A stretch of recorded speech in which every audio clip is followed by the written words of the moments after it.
Wek.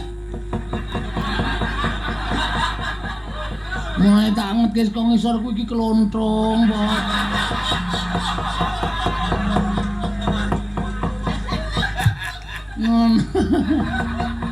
Wah, pancen kuwi arepe dhewe.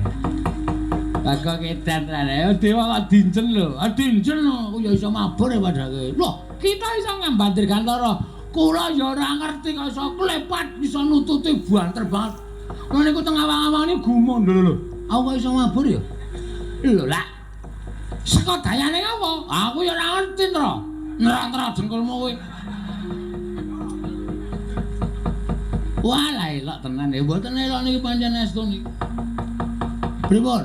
Wah, kula ya ora ngerti sejatine ngene ya tak kandhani kuwi iki bener. Bener.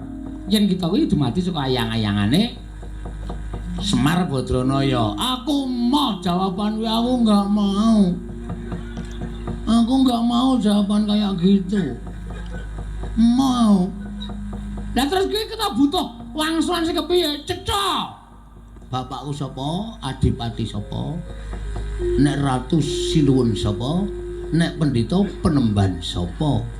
Ngono ora mung saka ayang-ayang. Enggak, aku enggak mau. Ning nyatane ngono, aku ora percaya.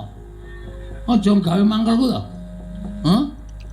Anjabut nyawane kaya omah dipake. Kuse aja. Jabut nyawamu modar.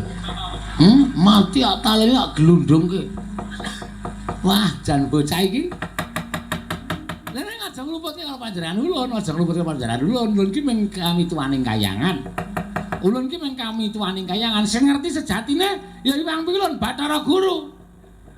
Guru kon tindak rene. Lho, kita iki titah kowe iki sing rono, ora sudi kesel. Guru kon rene. Guru ora kowe ora iso ngrawuhke guru tekan kene. Jabut, Iya, edan. Waduh. Wah, lagi ketadean apa ya kayak